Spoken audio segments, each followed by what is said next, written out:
ഇന്ന് 2024 ഡിസംബർ 12 വ്യാഴാഴ്ച. ആലിപ്പറമ്പ് പാറക്കണ്ണി പടാപ്പുറം നാട്ടുകൂട്ടായ്മയുടെ നേതൃത്വത്തിൽ സംഘടിപ്പിച്ച വയനാട്ടിലേക്കുള്ള സൗഹൃദയാത്ര ആരംഭിക്കാൻ പോവുകയാണ്. കൃത്യം 5 മണിക്ക് യാത്ര പുറപ്പെടാനാണ് ഞങ്ങളുടെ ഉദ്ദേശം. അതുകൊണ്ട് 4:45 തന്നെ എല്ലാവരോടും എത്താൻ യാത്രയ്ക്ക് വേണ്ടി തയ്യാറാക്കിയ ഗ്രൂപ്പിലും വാട്സപ്പ് ഇല്ലാത്തവരോട് നേരത്തെ അറിയിച്ചിരുന്നു. 4:20 തന്നെ ഞാൻ പടാപ്പുറം ഷെഡിന്റെ പരിസരത്തേക്ക് എത്തി. യാത്രയിലേക്കുള്ള വെള്ളവും ബസ്സിൽ കെട്ടാനുള്ള ബോർഡുമെല്ലാം ഇവിടെ തയ്യാറായി ഇരിക്കുന്നുണ്ട്.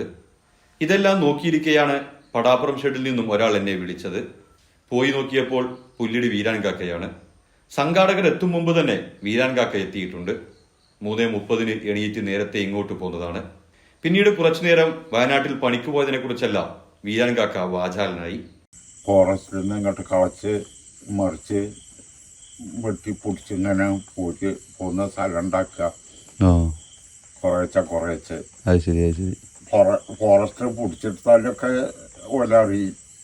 10 മിനിറ്റ് കഴിഞ്ഞപ്പോഴേക്കും ഓരോരുത്തരായി എത്തിത്തുടങ്ങി. കാരണവന്മാരെല്ലാം മക്കളുടെ വാഹനത്തിലും ചിലരൊക്കെ നടന്നും യാത്രക്കെത്തി. ഇതിനിടയിൽ യാത്രക്കുള്ള നമ്മുടെ വാഹനവും എത്തിച്ചേർന്നു.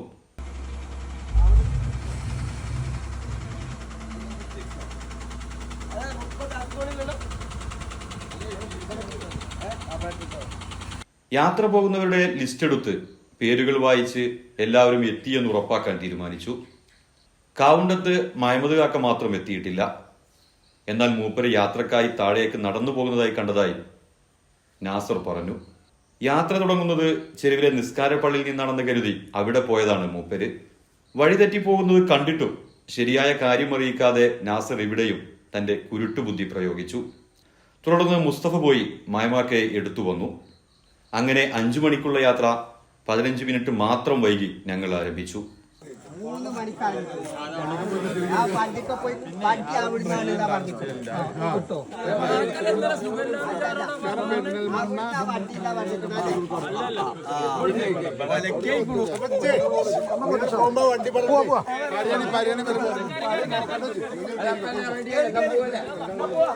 ബിഡാത്തി മുതിരമണ്ണ വഴിയാണ് പോകുന്നത്. പതിവ് തെറ്റിക്കാതെ നമ്മുടെ റോട്ടിൽ നിന്നും ബിഡാത്തിയിലേക്ക് വലിയ വാഹനങ്ങൾ തിരിയാനുള്ള പ്രയാസം ഇന്നുമുണ്ടായി. പക്ഷെ ഡ്രൈവർ കാര്യങ്ങൾ അനായാസം കൈകാര്യം ചെയ്തു.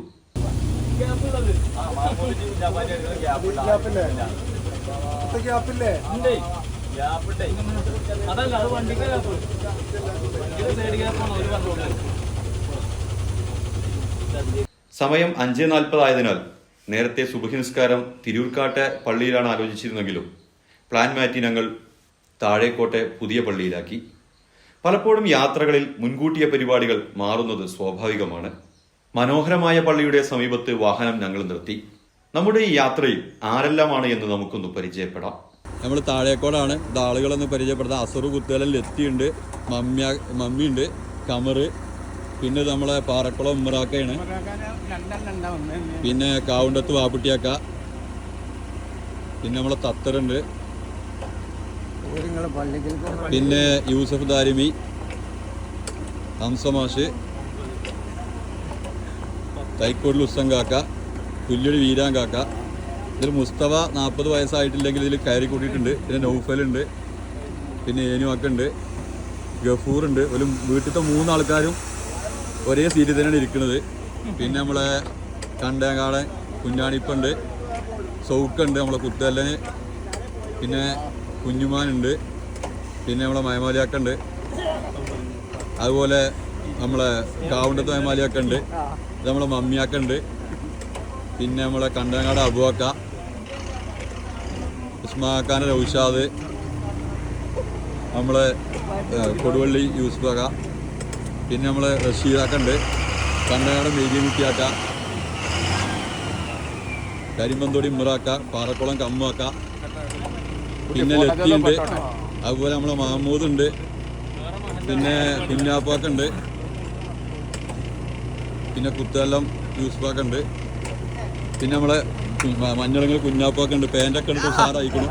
പിന്നെ നമ്മളെ സൂര്യേട്ടുണ്ട്, നമ്മളെ ബഷീറുണ്ട്, പിന്നെ നമ്മളെ കാവുണ്ടത്ത് മയമാക്കുണ്ട്, കാവുണ്ടത്ത് സെയ്താക്കുണ്ട്, സലീമുണ്ട്, സെറഫുണ്ട്, പിന്നെ ബാവ, ഇത് നമ്മളെ കീരിത്തൊടി അസറപ്പാണ്. ഓൻ ഗൾഫിൽ നിന്ന് വന്നപ്പോൾ എനിക്കിപ്പോൾ ഒരു പുതിയൊരു അവസരം കൂടിയായി. പിന്നെ തൈക്കോടിൽ കുഞ്ഞാപ്പാക്കുണ്ട്, പിന്നെ സൗക്കുണ്ട് കളപ്പാട്ടിൽ, പിന്നെ ഒന്ന് രണ്ട് ആൾക്കാർ കൂടി വരാണ്ട്. പിന്നെ നമ്മളെ മയമോട്ടിയാക്കുണ്ട്, പുത്തല്ലൻ മയമോട്ടിയാക്കുണ്ട്. അതോടൊപ്പം നമ്മളെ കുപ്പോടൻ അംസപ്പാക്കുണ്ട്. പിന്നെ കളപ്പാട്ടിൽ അസിയാപ്പുണ്ട്. ഇപ്പം എല്ലാവരും ഇറങ്ങി, ഇപ്പം എല്ലാവരും നിസ്കരിക്കാൻ വേണ്ടി പോവുകയാണ്. നിസ്കരിക്കാൻ പോകുന്നവർ അംഗശുദ്ധി വരുത്തി പള്ളിയിൽ കയറി. ചിലരൊക്കെ ഈ സമയം ടൗണിൽ പോയി സിഗരറ്റും ബീഡിയും കാലിച്ചായയും കുടിച്ചു. ഇതിനിടയിലാണ് ഡ്രൈവറുടെ മൊബൈൽ ഫോൺ നാട്ടിൽ മറന്നുവെച്ചത് ആശങ്കയാക്കിയത്. അത് സിദ്ദിഖയെ വിളിച്ച് സൂക്ഷിക്കാൻ ആവശ്യപ്പെട്ടു. ഇതോടെ ആ ആശങ്കയും നീങ്ങി. യാത്ര തുടർന്നു. പുറകിലെ സീറ്റിലിരുന്ന് കുത്തുകലൻ മയമോട്ടിക്കാക്ക മൂളിപ്പാട്ട് പാടുന്നത് ശ്രദ്ധയിൽപ്പെട്ടു. പിന്നെ ഞങ്ങളൊന്നും നോക്കിയില്ല. മൈക്ക് കൊടുത്ത് അതിൽ പാടാൻ നിർബന്ധിച്ചു. നാഗം നരകം കണ്ടില്ലേ, നാരദനും ഇബിലീസിന്റെ നിർമ്മിതവാദികളായി നടന്നടകത്തിയല്ലേ.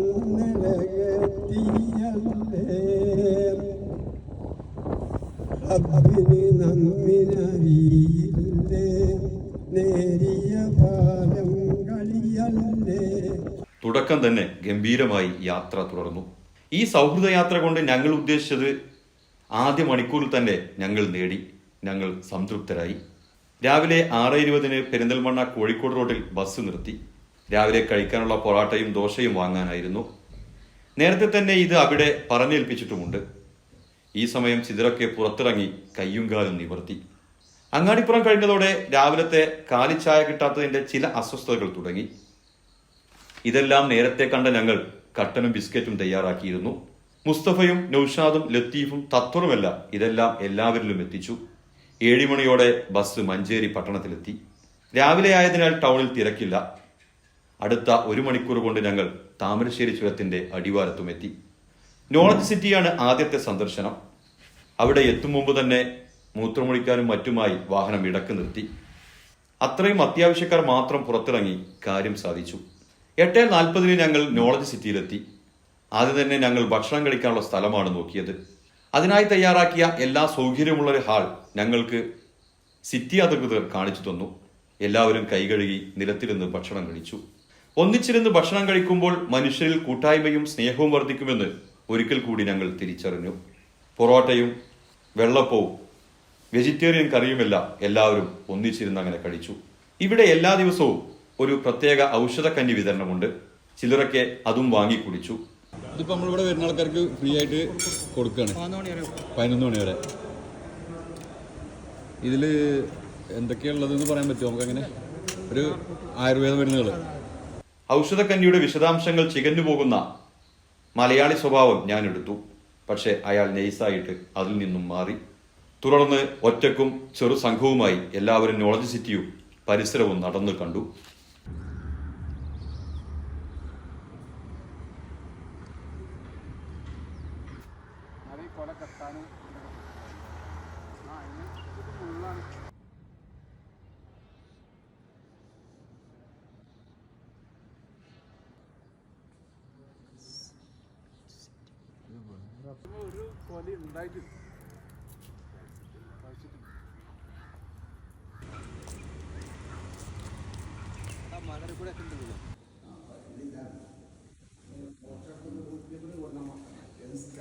വിദ്യാഭ്യാസം, ആരോഗ്യം, വ്യവസായം, കാർഷികം, പാർപ്പിടം തുടങ്ങിയ മേഖലകളിൽ ഒട്ടേറെ പദ്ധതികളാണ് മർക്കസ് നോളജ് സിറ്റിയിൽ പൂർത്തിയാവുന്നത്.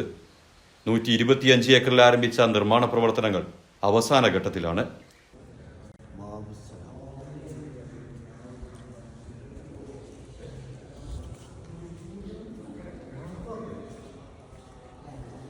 നോളജ് സിറ്റിയുടെ സന്ദർശനത്തിന് ശേഷം ചെറു സംഘമായി ഞങ്ങൾ ബസ്സിലേക്ക് തിരിച്ചു.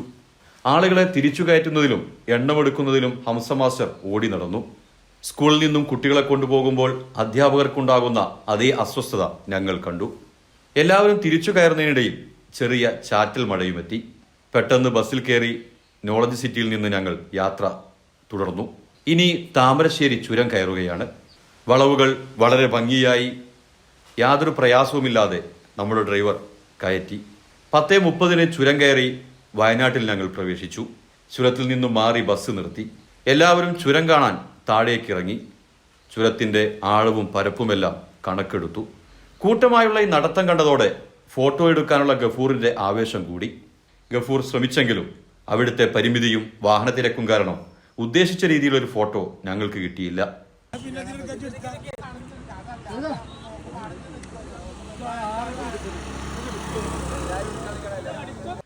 ഞങ്ങൾ കുരങ്ങന്മാരെയും അവർ ഞങ്ങളെയും സൂക്ഷിച്ചു നോക്കി. യാത്ര തുടർന്നു.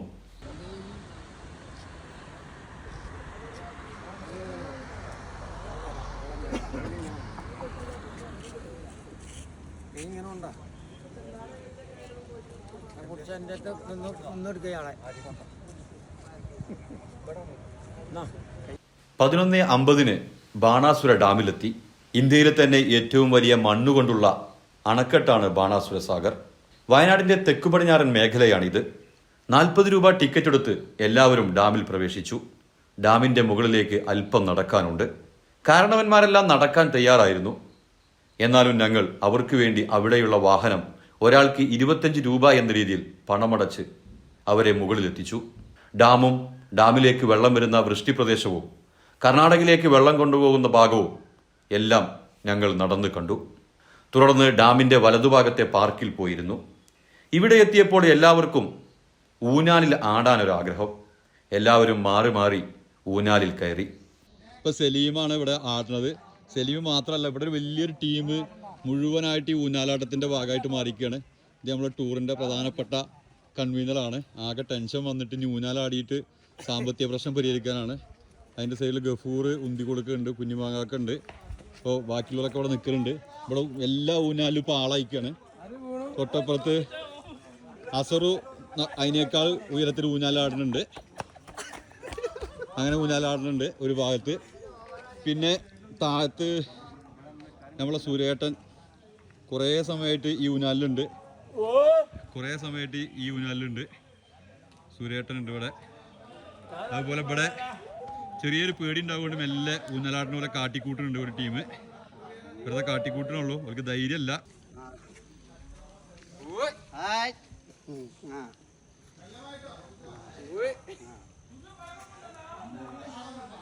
കാല് പൊന്നിച്ച് പിടിച്ചാ നിങ്ങളിട്ടില്ലേ, വേറൊന്നും വേണ്ട.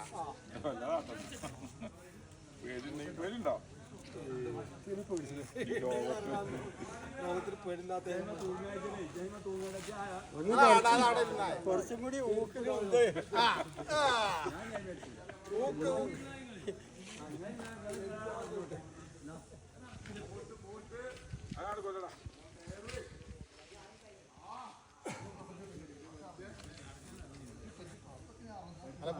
ഒന്നേ 30 ഭക്ഷണം കഴിക്കാൻ തീരുമാനിച്ചു. യാത്രയിൽ നല്ല ഭക്ഷണം കിട്ടുക എന്നത് പ്രയാസകരമാണ്. അതിനാൽ തന്നെ നേരത്തെ ഉണ്ടാക്കി കൊണ്ടുപോയതാണ് ഞങ്ങൾ. ചോറ്, കുമ്പളങ്ങക്കറി, ഉപ്പേരി, മീൻ തുടങ്ങിയ നാടൻ ഭക്ഷണം. ചോറ് കളപ്പാട്ടിൽ അസിയുടെ വീട്ടിൽ നിന്നുമാണ്. മീൻ പൊരിച്ചു കൊണ്ടുവന്നത് കമറും, കറി ഗഫൂറും, പയറുപ്പേരി സലീമും കൊണ്ടുവന്നു. നേരത്തെ കൊടുത്ത ചായ കുത്തുകലൻ അസറുവാണ് കൊണ്ടുവന്നത്. നോക്കൂ, 5 മണിക്ക് യാത്ര പുറപ്പെടുന്ന ഞങ്ങൾ വീട്ടിൽ നിന്നും ഭക്ഷണം കൊണ്ടുപോകുമ്പോൾ എത്ര നേരത്തെ ഈ യാത്രയ്ക്ക് വേണ്ടി ഈ വീട്ടുകാരെല്ലാം ഭക്ഷണം തയ്യാറാക്കിയിട്ടുണ്ടാകുമെന്ന് നമുക്ക് ആലോചിച്ചാൽ ബോധ്യപ്പെടും. ഭക്ഷണത്തെക്കുറിച്ച് എന്താ സുരേട്ട അഭിപ്രായം? നല്ല അഭിപ്രായം, നല്ല സൂപ്പറായിരുന്നു. ബസ്സിൽ നിന്ന് ഭക്ഷണമെല്ലാം എടുത്ത് എല്ലാവർക്കും വിളമ്പി. മീൻ നൽകാൻ മമ്മിയെ തന്നെ തിരഞ്ഞെടുത്തു ഞങ്ങൾ. എല്ലാവർക്കും ലഭിക്കുകയും ചെയ്യണം, എന്നാൽ അധികം കൊടുക്കുകയും ചെയ്യരുത്. ഇതാണ് മീൻ മമ്മിയെ തന്നെ ഏൽപ്പിക്കാൻ ഞങ്ങളെ പ്രേരിപ്പിച്ചത്. ആർക്കാ മീൻ ഒന്നാം ട്രിപ്പ് ഇട്ടാത്ത?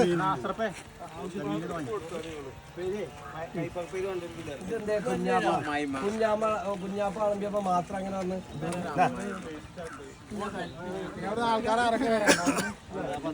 ആൾക്കാർ വരാണ്ട് കേട്ടോ. ഭക്ഷണം എല്ലാവർക്കും ഇഷ്ടപ്പെട്ടെന്ന് ഞങ്ങൾ വിശ്വസിക്കുന്നു. ഭക്ഷണം കഴിച്ചിരിക്കെ വേണുവേട്ടൻ പഴയ വയനാടൻ കഥകൾ പറഞ്ഞു. ഞാൻ ഈ റൂട്ടല്ല, അങ്ങോട്ട് പുൽപ്പള്ളി മറ്റേ വഴി ബത്തേരി വഴിയാണ് പോകുന്നത്. തോട്ടമണിയോ അതോ? അല്ല, നമ്മളെ പണിക്ക് തന്നെ. ആ പണിക്ക് തന്നെ വന്നിരുന്നു. അന്നത്ര കൂലി കുറവുണ്ടോ? ചെറിയ കൂലിയല്ലേ. അതല്ലേ, 10 രൂപ ഉണ്ടായിരുന്നു. 10 അല്ല. തുടർന്ന് ഞങ്ങൾ ബസ്സിൽ കയറി. വയനാടിന്റെ പ്രകൃതി ഭംഗിയിലേക്ക് ഇറങ്ങി ആസ്വദിക്കാൻ തീരുമാനിച്ചു. തേയിലത്തോട്ടവും കാപ്പിയും കുരുമുളകുമെല്ലാം ഇറങ്ങിക്കണ്ടു. തേയിലത്തോട്ടത്തിൽ വെച്ച് ഒരു ഗ്രൂപ്പ് ഫോട്ടോ കൂടി ഞങ്ങൾ എടുത്തു. വാഹന തിരക്കില്ലാത്തതിനാൽ ഇത് നേരത്തേക്കാൾ നന്നായി എടുക്കാൻ കഴിഞ്ഞു. 3 മണിയോടെ പൂക്കോട്ടിലേക്കിൽ ഞങ്ങളെത്തി.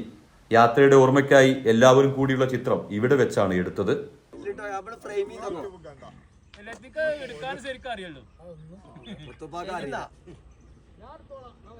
അതിനിടയിൽ ടൂറിനെ കുറിച്ച് യൂസഫ് ദാരിമിയുടെ അഭിപ്രായ പ്രകടനം.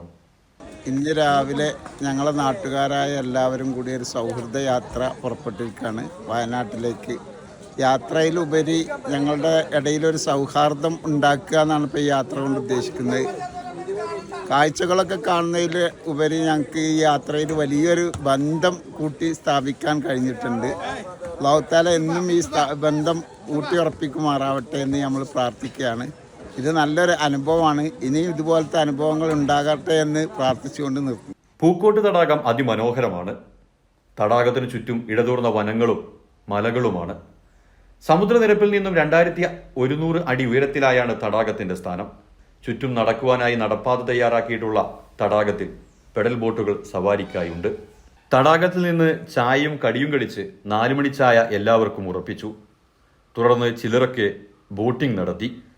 മൈമൂട്ടിക്കാക്കയും മമ്മിക്കാക്കയും കുത്തുകാലൻ യൂസഫും ഹംസമാഷും തൈക്കോട്ടിൽ ഉസൈക്കാക്കയും ആദ്യ ട്രിപ്പിൽ പോയി.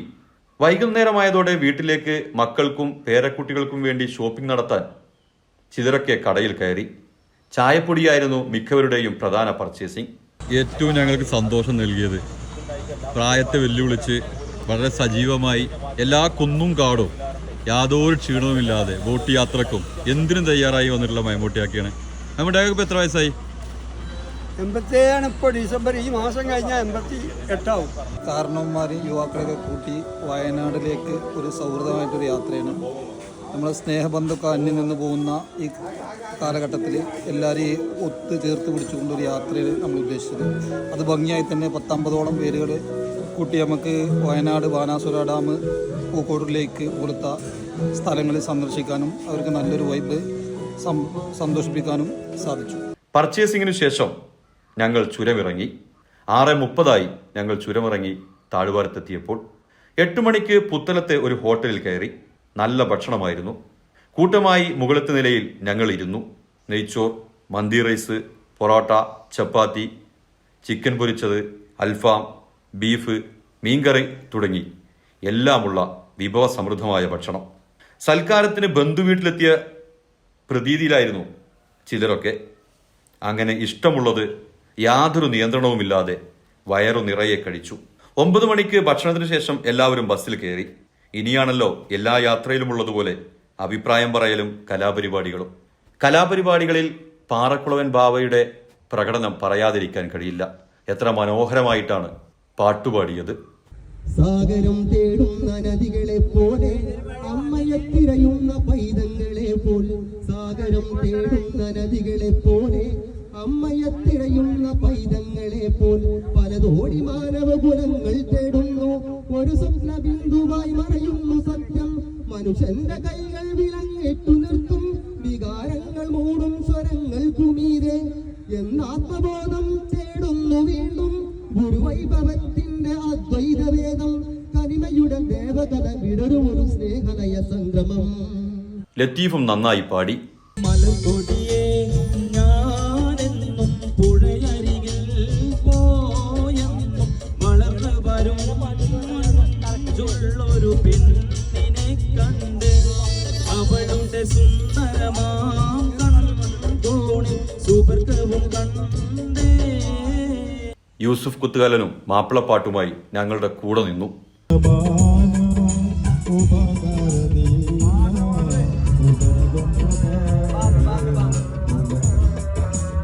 അങ്ങനെ കളിച്ചും ചിരിച്ചും പരസ്പരം കളിയാക്കിയും ബഹുമാനിച്ചും ഞങ്ങൾ ഒരു മനോഹര യാത്ര നടത്തി. 10:30 തിരിച്ച് പടാപ്പുറത്തെത്തി. ഞങ്ങളുടെ നാട്ടിൽ നിന്ന് ഞങ്ങൾ പടാപ്പുറം കൂട്ടായ്മയുടെ നേതൃത്വത്തിലാണ് 50ഓളം വരുന്ന ആളുകൾ ഇന്ന് യാത്ര ആരംഭിച്ചത്. ഞങ്ങൾ വയനാടിനെ തിരഞ്ഞെടുക്കാനുള്ള കാരണങ്ങൾ 2 എണ്ണമാണ്. ഒന്ന്, രാവിലെ പോയി വൈകുന്നേരം വരാൻ കഴിയുന്ന ഒരു യാത്രയാണ് ഞങ്ങൾ പ്ലാൻ ചെയ്തത്. അതോടൊപ്പം തന്നെ കാലാവസ്ഥ മാറുക എന്നുള്ളത്. ഏതൊരു യാത്രയിലും കാലാവസ്ഥ മാറുന്നത് നമുക്കൊരു പുതിയ വൈബുകൾ ഉണ്ടാകും. അതോടൊപ്പം ഇതിന് ചരിത്രപരമായ ഈ വയനാട് തിരക്ക് ഒരു കാരണം കൂടിയുണ്ട്. ആ കാരണം എന്ന് പറയുന്നത് 60-കൾ 70-കൾ 80-കളുടെ തുടക്കം വരെ നമ്മുടെ നാട്ടിൽ നിന്നുള്ള നൂറുകണക്കിന് ആളുകൾ ഈ വയനാട്ടിലേക്ക് വിവിധ ജോലികൾ തേടി വന്നിട്ടുണ്ട്. നമ്മുടെ നാട്ടിലെ കാളവൂട്ടും പാടത്തെ പണിയും കഴിഞ്ഞാൽ തൊഴിലില്ലാതെയാകുന്നൊരു സാഹചര്യം ഉണ്ടായിരുന്നു. ആ സാഹചര്യത്തിൽ വയനാട്ടിലെ തോട്ടം പണിക്ക്, നേരത്തെ വേണുടർ സൂചിപ്പിച്ചതുപോലെ കാർപ്പൻ്റർ ജോലികൾക്ക്, അതുപോലെ തന്നെ ഈ തേയിലത്തോട്ടങ്ങളിലെ പണികൾക്ക്, ഇതിലേക്കെല്ലാം വന്ന് ഈ നാടുമായി വളരെ ബന്ധമുള്ള ആളുകളാണ് നമ്മുടെ കാരണവന്മാർ. പക്ഷെ കാലങ്ങളായി ശേഷം പിന്നെ ഇവിടേക്ക് കയറാൻ കഴിഞ്ഞില്ല. അന്നത്തെ പട്ടിണിയുടെയും പരിവട്ടത്തിൻ്റെയും ഭാഗമായിട്ടാണ് വയനാട്ടിലെ ജോലിയിലേക്ക് വന്നത്. അതിനുശേഷം പിന്നെ എന്താണെന്ന് വെച്ചാൽ നമ്മുടെ നാട്ടിലേക്ക് ഗൾഫിൻ്റെ പണം വന്നു, നാട്ടിലെ ആളുകൾക്ക് കൂടുതൽ തൊഴിലുകളുണ്ടായി, തൊഴിലവസരങ്ങൾ വന്നു. അതിൻ്റെ ഭാഗമായിട്ട് ഈ ആളുകളെല്ലാം പിന്നീട് നമ്മുടെ നാട്ടിൽ സെറ്റിൽ ചെയ്യുകയാണ് ഉണ്ടായത്. അപ്പോൾ വയനാട്ടിലേക്ക് വരുമ്പോൾ നമ്മളെക്കാൾ ഉപരി ഈ കാരണവന്മാർക്ക് വയനാട്ടിലെ ഓരോ ഗ്രാമപ്രദേശങ്ങളെക്കുറിച്ചും ഈ നാട്ടിലെ ഓരോ സ്ഥലങ്ങളെക്കുറിച്ചും അവരുടെ പഴയ പരിചയങ്ങളെക്കുറിച്ചെല്ലാം ഈ യാത്രയിൽ അവർ പങ്കുവെക്കുകയുണ്ടായി. എന്തായാലും വളരെ മനോഹരമായ യാത്രയാണ് ഇന്ന് ഞങ്ങൾക്ക് സംഘടിപ്പിക്കാൻ കഴിഞ്ഞത്. തുടർന്നും ഇത്തരത്തിൽ യാത്രകൾ സംഘടിപ്പിക്കണമെന്ന് തോന്നും വിധം പ്രചോദകമാകുന്ന അഭിപ്രായങ്ങളാണ് ഞങ്ങൾക്ക് ഉണ്ടായത്.